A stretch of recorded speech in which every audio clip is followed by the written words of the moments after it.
Ladies and gentlemen, girls and boys, welcome back to the channel. In today's episode of the news, the FIA says something about remote ID. The FliteTest Community Association announced that the Edgewater has finally got its FRIA, yes! And some drone products out of China may be very hard to get soon. So if you've got flight controllers and things, hang on to them. You may not be able to buy any more. And finally, YouTube again. So let's get started.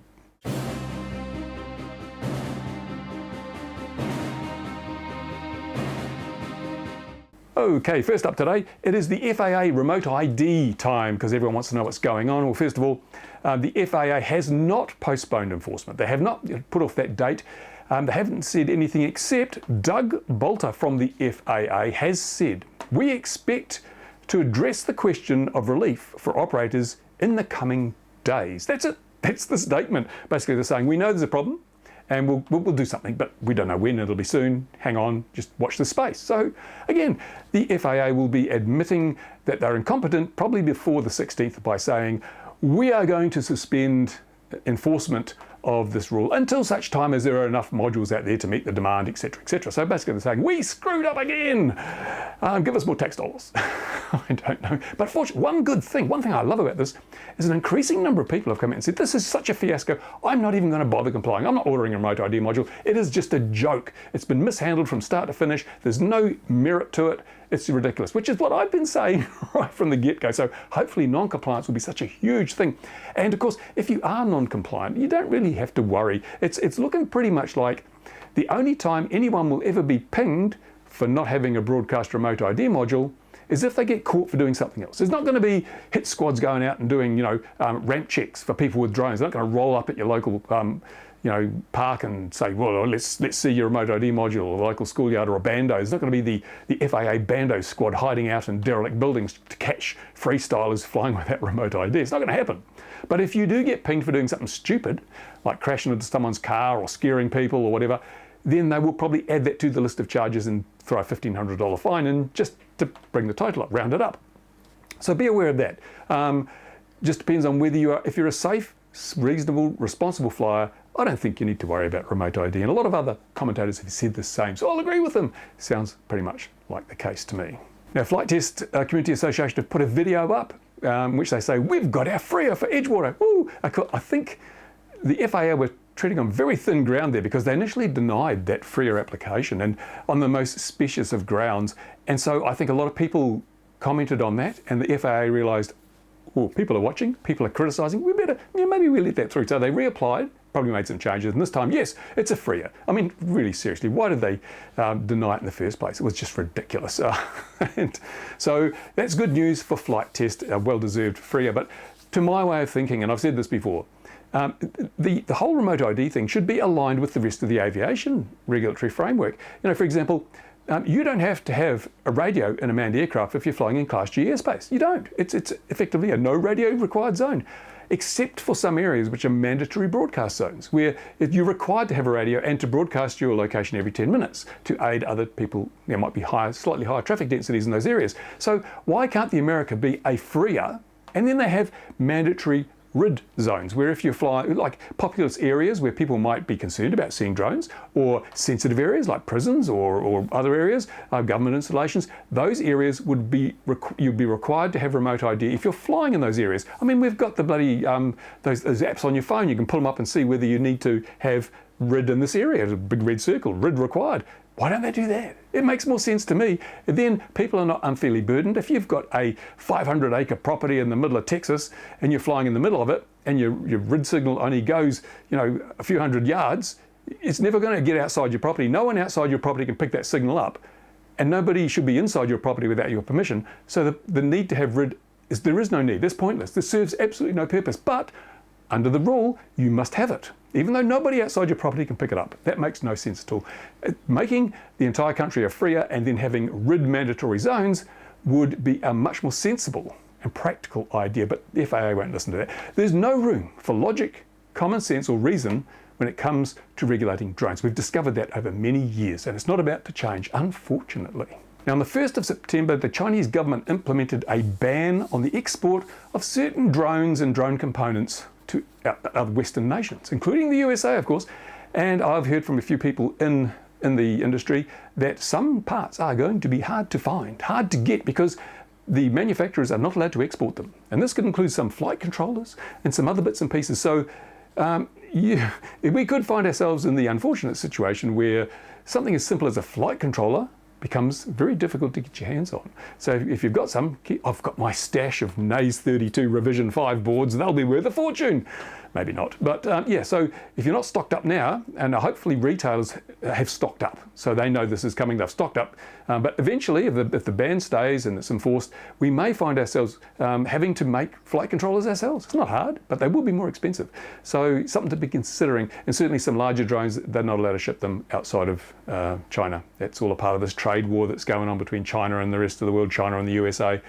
We'll see how it pans out, but in the meantime, just be very careful. Don't crash, because you might need spares you can't buy.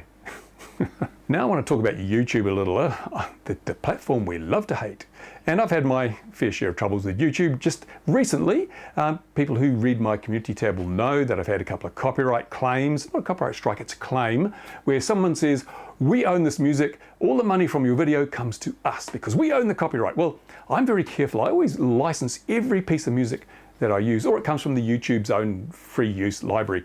And so I license my music and I use it, and then someone comes along and says, oh, no, we want the money for that. And YouTube lets them. YouTube says there's been a copyright claim, your money, you're no longer making money from it. All you can do is file a challenge, what is it, a dispute with, an appeal, that's the word. You can file an appeal.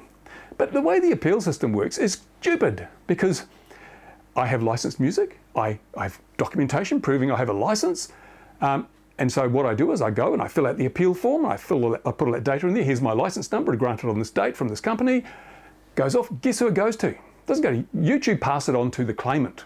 So if you've got a copyright troll who just decided, well, I'll have that, and goes through your videos and says, oh, I'll claim all the money from these, you provide a lot of information, but ultimately, the claimant gets to decide whether your appeal is upheld or not. So if the claimant has already gone to the problem of saying, I want the money from your videos, and you appeal, do you really think they're going to turn around and say, oh, nah, my mistake, you keep the money? Of course not. They're going to say, oh, I deny your appeal, and I keep the money. And at that stage, they can also issue a copyright strike if they want to, and put your channel in jeopardy. And YouTube goes, nothing to do with us. We don't care. It's a matter for the courts or whatever. It's like, oh, really? So I've had a couple of videos claimed this month, so I'm not getting any money. It's going into escrow. It goes into escrow, which means YouTube hangs on to it until the appeal is settled. So it sits in a separate account. Then when the claimant says, no, we deny the appeal, they get the money. I do the work.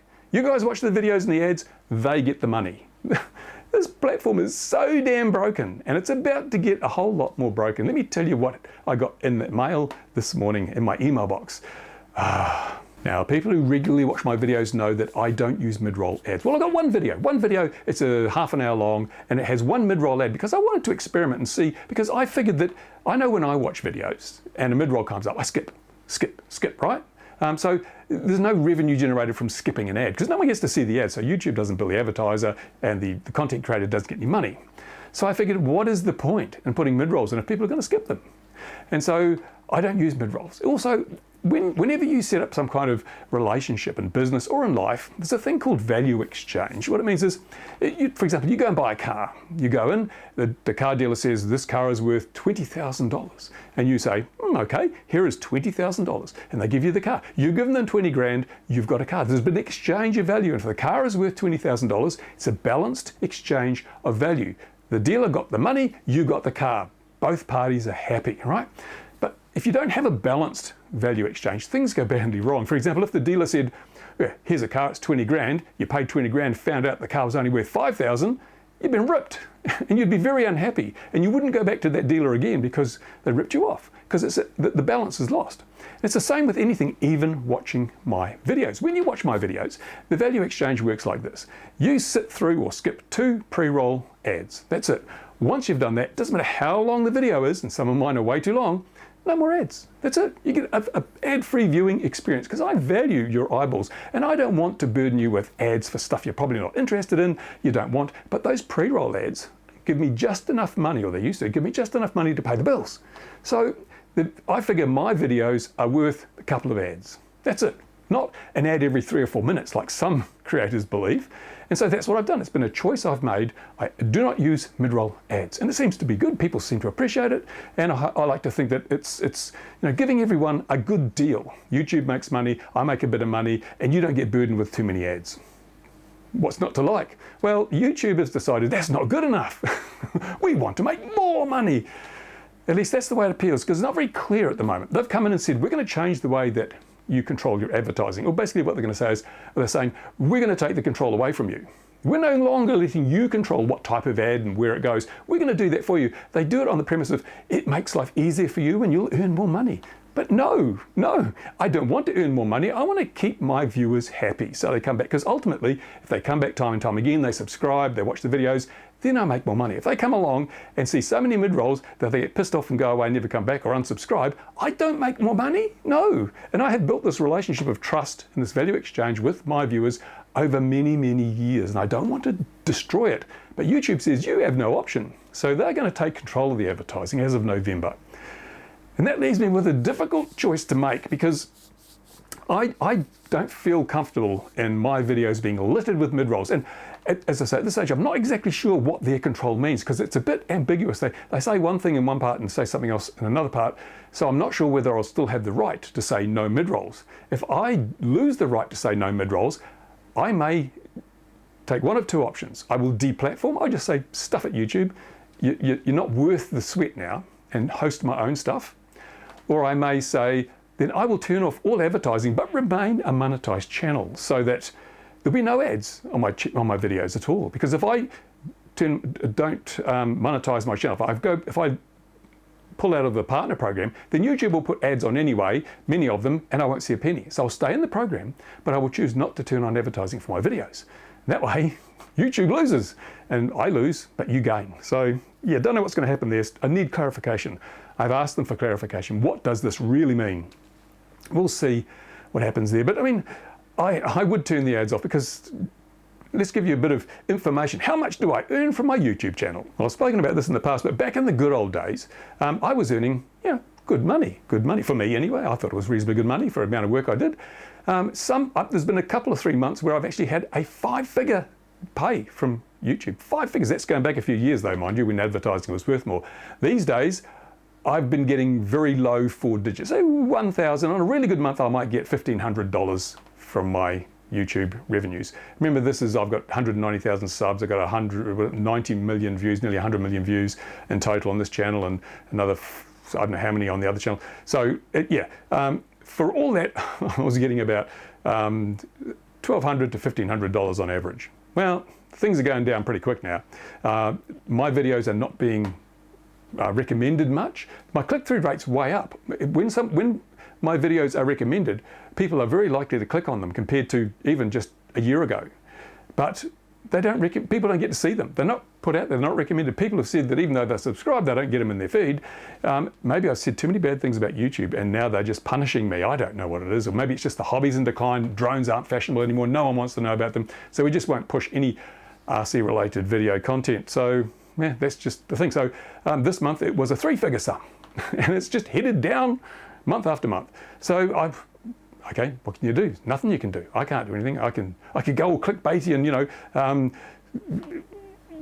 but even then, it's not going to work. The whole YouTube AdSense ecosystem is screwed, and they're trying to. Obviously, YouTube is not making as much money either, so that's why they want to take over ad control, so they can turn the taps up and really piss people off more. So that leaves me with the option of, say deplatforming. I can just say, look, I don't want to use YouTube anymore, and I'll host my videos myself at whatever it costs, or going to another platform, but there isn't really a viable option. I've got an Odyssey channel that doesn't get many views, or as I say, just remaining a monetized channel but turning off the ads and just sucking it up. At the moment, I'm subsidizing my channels out of my savings. I'm not making enough out of YouTube or Patreon to pay the bills. Every month I've got to draw hundreds of dollars out of my savings to cover the costs. I used to be in surplus. I used to be able to put, that's how I got savings. I sort of put money away, but now I've got to take money out because there's just not enough money there to do it. And Patreon's down as well. I mean, that's to be expected because times are tough, inflation, cost of living's going up. People can't afford to throw $5 a month at some crazy old guy that used to have grey hair in New Zealand making videos about toy planes. It just doesn't work that way. I mean, people are going to feed their families. They're going to look after themselves. I'm not going to say to people, give me your money when you can't afford to pay your own bills. It's not fair. It's not reasonable. So this is just an explanation of what is happening, not even a grizzle about it. It's just can't be changed by me. It's just the way it is, just letting you know. So and then 3 or 4 months that are coming, I'll have to start making some decisions. Where do I get the revenues I need to pay my bills without depleting my savings completely?